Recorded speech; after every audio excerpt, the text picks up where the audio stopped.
Olá, tudo bem? Estamos chegando com informações aqui no canal noticia.com.br para você ficar sempre muito bem informado. E hoje o assunto, meus amigos, é extremamente importante para a saúde da mulher. Vamos falar do câncer de mama, uma doença que cada vez mais está chegando mais cedo. E é importante saber do tratamento, os primeiros cuidados, como identificar. E para esse assunto, trouxemos um especialista, Dr. Jonga Lucas, mastologista, tajipense, filho do saudoso Dr. Monteval Lucas, que leva o nome aqui do hospital, aqui na cidade de Itajuípe. Vocês conferem agora aqui no canal noticia.com.br e você aproveita, compartilha e também dá o seu like. Olá, meus amigos do canal noticia.com.br. Hoje estamos com o Dr. Jonga Lucas, mastologista, e vamos falar de um assunto extremamente importante, principalmente para a saúde da mulher, que é o câncer de mama, que infelizmente tira a vida de muitas mulheres e números consideráveis, né, de mulheres que vêm sofrendo também com esse mal que vem acontecendo cada vez mais cedo. E nós estamos com ele aqui que vamos tirar algumas dúvidas e também bons esclarecimentos de um especialista no assunto. Em primeiro lugar, doutor Jonga, prazer muito grande falar com o senhor aqui no canal noticia.com.br. Bom dia, Otávio. O prazer é recíproco, tá? E mais uma vez lhe parabenizar por essa iniciativa de levar essa informação para o seu público, para a comunidade em geral, para que tenha um conhecimento e uma informação e que condutas tomar, no caso, para um diagnóstico, os cuidados para um câncer de mama. Bom, eu trabalho muito e gosto muito de estatísticas, né? Infelizmente, de acordo com o Instituto Nacional do Câncer, o INCA, cerca de 78 mil mulheres podem, nos próximos 2 anos, ser acometidas do problema. Eu pergunto, senhor, quais são os cuidados iniciais, né, que as mulheres, dentro desses números, né, pode ter para que não tenha, ou que se tiver, já consiga pegar o problema inicial? Isso, você focou bem. Deixa eu explicar uma coisa. O câncer de mama é o câncer de maior incidência no mundo, na população feminina. Não é só no Brasil, não. No Brasil, como você falou, a estimativa do INCA, que é o Instituto Nacional do Câncer, é que temos nos próximos 2 anos em torno de 78 mil novos casos de câncer de mama. Isso quer dizer o quê? Nesse ano de 2026, serão diagnosticados em torno de 78 mil novos casos de câncer. Tá? O que acontece isso? Por que essa incidência é tão alta? O câncer de mama, ele é genético. Olha que eu estou falando genético, não estou falando hereditário, que são coisas diferentes. Tá? O câncer acontece quando um gene que todos nós temos no organismo, e no caso aqui vamos se referir à mulher, ele vai e modifica o código de uma célula. A célula, quando está no seu nascimento, a célula está nascendo, está surgindo, esse gene quebra a sua molécula de DNA, ele altera aquela molécula de DNA daquele cromossoma da célula. E o que é que o organismo faz? O organismo, com o seu sistema imunológico, vai lá e conserta aquela célula. Então, a célula que o gene alterou, o organismo conseguiu consertar e ela vai fazer uma família de células normais. Ponto. Aí, resolvido o problema, o câncer não acontece. Mas se o gene modificou esta célula, o organismo não conseguiu consertar esta célula, o organismo ainda temos uma chance. Aí o organismo para o alarme, célula errada, vamos destruir. É um termo chamado apoptose. Aí destrói essa célula. Problema resolvido. O problema começa quando o gene modificou esta célula, tá? O organismo não conseguiu consertar o código dessa célula, nem conseguiu matar essa célula. Então essa célula que era única, ela vai sofrer um processo de mitose, que é o que? Divisão celular, e vai se dividir em 2. As 2 em 4, as 4 em 8, 16, 32, 64, 128, 256, e aí vai. É assim que acontece o câncer. Tá? Então ele é causado por um gene. A história familiar é importante? É, mas só representa 10% dos casos. Então, dizer para vocês, ele não é hereditário, tá? Só 10% é considerado hereditário. O que é isso? De cada 100 diagnósticos de câncer de mama, só 10 tem histórico familiar. Tá bem? Deu para ficar claro? Bom, então, ter câncer de mama na família não condena as outras mulheres a ter o câncer. Não ter câncer de mama na família não isenta ninguém de ter o câncer. Ok? Bom, então, por esse ângulo, as mulheres têm o poder e também a maneira de aprender o chamado autoexame. Isso pode funcionar. O que é o autoexame? Tá. O autoexame é você mesmo se examinar, correto? É a mulher realizar o autoexame. Isso, tempos atrás, quando se tinha menos um mamógrafo no Brasil, tinha as campanhas de estimular o autoexame, que era a mulher palpando sua mama, encontrar qualquer alteração e ir ao médico. Mas quando você palpa essa alteração, quando você consegue palpar este nódulo já tem algum tempo. Já tem mais avançado. Para você ter uma ideia, você viu que eu estava falando da divisão celular. Quando acontece aquela primeira célula modificada, a isso na mama, a fazer um tumor de em torno de 1 centímetro, que ele vai ter em torno de 1 bilhão de células, isso leva em média, sabe quanto tempo? De 8 anos. Então nós estamos falando numa campanha de diagnóstico precoce, que são tumores de 1 centímetro e pouco, mas a doença já está lá há mais ou menos 8 anos, embora ela não tenha manifestado nenhum sinal. Qual é o sinal do câncer de mama? Tumor, caroço. Então, para se palpar, é preciso que ele já esteja de um volume que seja palpável e que seja também próximo da pele, porque se ele for lá na parte posterior da mama, vai ser mais difícil de palpar. Aí é que entra o grande auxílio que nós temos, o grande parceiro no diagnóstico precoce do câncer de mama, que são o quê? Os exames de imagem. As campanhas de mamografia, ultrassonografia associada ou não, e a depender de uma ressonância magnética. Este sim é a melhor medida, a melhor conduta que nós temos para ter um diagnóstico precoce e garantir a cura do câncer de mama. A chance de cura do diagnóstico precoce do câncer de mama é acima de 90%. Olha, estamos falando de uma doença que você pode o câncer de mama, na mama, assim, não mata ninguém. Ele só vai matar se fizer metástase. E nós temos a chance acima de 90% de curar essa doença. Vai depender de quê? Do comportamento da mulher. Fazendo seus exames periódicos, tá? Indo ao seu médico periodicamente, se não tiver um mastologista onde você mora, veja o ginecologista, veja o médico clínico, qualquer médico que lhe avalie e que peça seu exame, correto?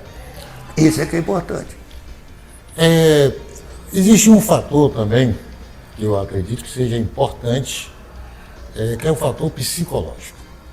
Principalmente quando a mulher recebe um diagnóstico desse. Que, evidentemente, ele mexe com o psicológico da mulher, mexe com o psicológico de familiares, né? Então tem todo um quadro que às vezes possa ser adverso. Na sua experiência de mastologista, a mulher recebe esse diagnóstico, a primeira pensamento que vem, que vai morrer. A morte.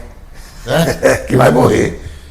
O que o senhor passaria de mensagem, né, para uma mulher que de repente tenha esse diagnóstico? É natural que qualquer diagnóstico que a paciente receba de uma doença, tá, afeta seu psicológico, afeta seu estilo de vida, seja doenças benignas, seja doenças crônicas, ou seja doenças agudas. Diabetes é uma doença crônica, você não vai ficar boa, é uma doença cruel, que pouco a gente liga para ela. Tá? Mas vamos voltar o nosso foco para o câncer de mama. Eu, no início, eu tenho 40 anos fazendo mastologia, cuidando das mamas das mulheres. No início, era mais complicado você dar, porque você tinha menos conhecimento, o tratamento era mais agressivo, era mais doloroso, as cirurgias eram radicais, era amputação de mama, era tudo isso. Hoje não. Hoje mudou muito o tratamento do câncer de mama. A Angelina Jolie, por exemplo, tinha uma coisa dos mamas, né? O que a Angelina Jolie fez? A Angelina Jolie fez, ela tinha a mãe dela que teve câncer de mama e câncer de ovário. E ela fez um chamado painel genético. Ela foi ver, olha que eu falei que o câncer era genético. Então, no painel genético dela foi identificado, acho que 2 a 3 genes, que eram mutados e ela tinha 70% de chance de desenvolver um câncer de mama, tá? E de ovário. O que é que ela fez? Ela não tirou a mama com pele, areola e tudo. Ela fez uma chamada cirurgia redutora de risco. Olha o que eu estou falando. Cirurgia redutora de risco. Eu não estou falando de cirurgia para isentar o risco. Redutora. Ela tirou o quê? 90% da mama e botou uma prótese de silicone. Tá? Então o volume dela, que era de mama, passou a silicone. Mas você não consegue tirar 100% da mama. Mesmo quando você faz a amputação total, você tira as mamas todinha, sempre vai ficar um pouquinho de tecido mamário. Aí, pronto, ela diminuiu o risco de ter um câncer de mama, mas não zera. Entendeu? De repente pode até protelar, né? Não. Se ela tiver, ela vai ter. É uma coisa, você não escolhe ter o câncer, né? Aí eu penso, é melhor, eu fiz a prevenção o tempo inteiro e agora estou com câncer. Não é prevenção. O que é prevenção? Prevenção é você tomar medidas para evitar que algo aconteça. Né? Vacinação, tá aí, vacinação para Covid, vacinação para gripe, vacinação para tudo isso aí. A vacina é uma medida preventiva. Você está tomando um remédio, uma vacina para evitar que você tenha aquela doença. No câncer de mama isso não existe. Tá? O que é preciso é a mulher ter consciência de que o que é importante fazer? A partir dos 40 anos, fazer sua mamografia todo ano. Tá? E no seu mastologista ou no médico todo o ano. Se na sua história da família tem alguma paciente que teve câncer de mama mais jovem, mais cedo, fazer 10 anos antes a primeira mamografia da idade que a pessoa teve. Vamos lá. A família A teve uma mulher que teve câncer de mama com 38 anos. A filha dela, você faz a primeira e começa a investigar ela aos 28 anos, entendeu? E mantém o seu exame periódico. Se alguém tiver que ter o câncer, ele vai aparecer. O que é importante o exame periódico? Que a gente vai conseguir diagnosticar esse câncer numa fase que não tem nenhuma manifestação clínica, que você não palpa, você não consegue palpar. Hoje nós temos um diagnóstico de câncer de 3 milímetros, de 4 milímetros. Quando eu iniciei minha especialidade de mastologia, a gente pegava tumor de 10 centímetros, 15 centímetros, que ocupava a mama inteira. Você imagina, hoje nós estamos tendo diagnóstico de 3 milímetros, é 0,3 centímetros. Isso é um achado milagroso. Entendeu? E voltando à sua pergunta, eu disse, então hoje a gente já diz a paciente o câncer de mama já com uma oferta terapêutica, entendeu? Bem melhor, com garantia de sucesso, com tudo isso. Então, claro que tem um impacto, né? Claro que tem um impacto. Mas eu sempre brinco com elas. Você está achando que está recebendo um atestado de morte? Não. Você está recebendo um diagnóstico de uma doença que é curável. E a senhora tem 90%, 95% de ficar curada. Só vai depender do seu organismo, de sua disposição e a sua entrega no tratamento. E elas entendem isso tranquilamente. Eu ainda brinco com elas, olha, qual é a única certeza que você tem na vida, que nós temos na vida? É que um dia vão morrer.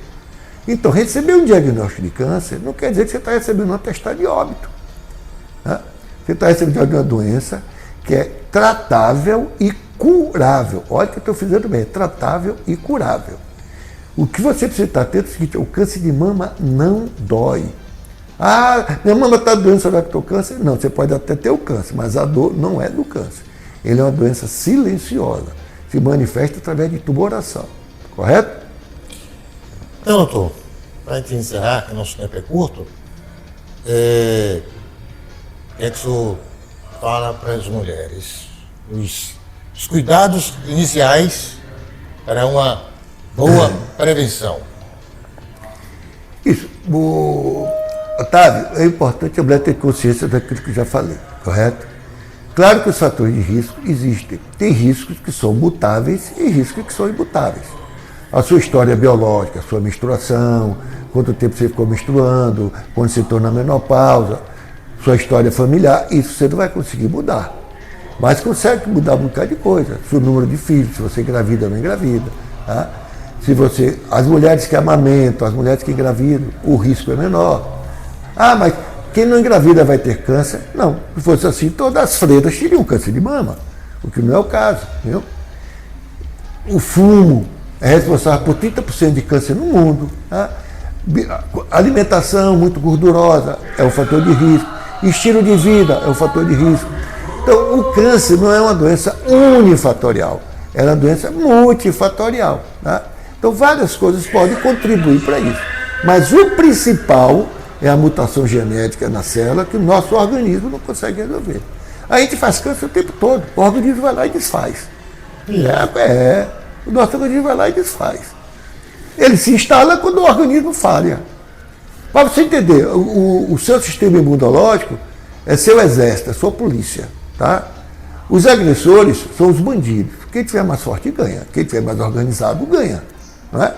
Entenda assim, olha, se meu exército está fraco, o gente agressor vai ganhar. Se eu estou com o meu exército bom, se eu sou uma pessoa que eu me cuido, eu tenho uma boa saúde, eu faço atividade física, eu tenho boa alimentação, eu sou feliz, claro que isso está isento de ter doença não, mas isso facilita em muito a sua defesa imunológica. Então você quer me dizer que o psicológico também bom ajuda a recuperação? Tudo para o organismo, não tenha dúvida. Pessoas depressivas, pessoas tristes, é sujeito a tudo. Viu? Então a mensagem que eu quero deixar para vocês é essa, tá? Velho mastologista, aqui em Itajuípe, tem a Fundação Lourdes Lucas que faz todo esse trabalho. Agora nós estamos no período que teve um problema de equipamento que está resolvendo para voltar a funcionar. Ele já tinha 13 anos de uso e manutenção fica, quebra uma peça, é difícil achar. Então nós estamos voltando à normalidade já. E que nós estamos aqui sempre à disposição para ajudar vocês no que for, para esclarecer o que for preciso e orientar. Tá?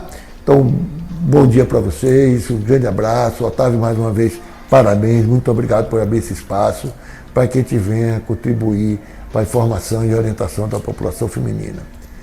E um aviso, não é para assustar, mas homem também tem câncer de mama. 1%, tá? né? É menos que 1%. Menos de 1%. É raro? mas tem. O homem não precisa fazer mamografia todo ano, não. O homem tem que ficar atento. Ele doutor qualquer tumoração, sentiu qualquer coisa, vê um especialista para investigar isso direitinho. Lembrar que no adolescente e no idoso é comum, às vezes, você ter o aumento do volume da mama, que é a ginecomastia. No adolescente é chamada ginecomastia puberal. É aquela famosa pedra, estou com a pedra no peito, vamos apertar para quebrar. Não tem nada para quebrar. É a glândula mamária que desenvolve e às vezes ela tende a involuir e desaparecer. E no idoso é chamada ginecomastia senil. Tá? É quando tem abaixo dos hormônios do homem e aí interfere o hormônio feminino e desenvolve a ginecomastia. Tá? Ou, no meio desse espaço, estão por efeitos colaterais de um monte de coisa que não vale a pena a gente entrar aqui em detalhe. Tá? Tá bom, doutor. Muito obrigado pela sua participação aqui no nosso canal noticia.com.br. Muito esclarecedora. E eu acho que as mulheres também vão agradecer muito por essa aula, né, por essas instruções passadas aqui para o senhor. Vai agradecer a você. Você é que é o veículo que leva essa informação. Fico feliz de ter contribuído com isso, Otávio. E mais uma vez, por exemplo, parabéns. E enquanto você sabe disso, sempre à disposição no que eu puder ser útil, no que eu puder ajudar. Tá? Essa é a nossa missão, esse é meu trabalho. Tá? Eu acho que esse é o papel do médico, do cidadão, do homem, é servir ao outro. Tá, ok? Um abraço, bom dia a todos. Você está no canal noticia.com.br, que tem a informação que você quer saber. E até a próxima.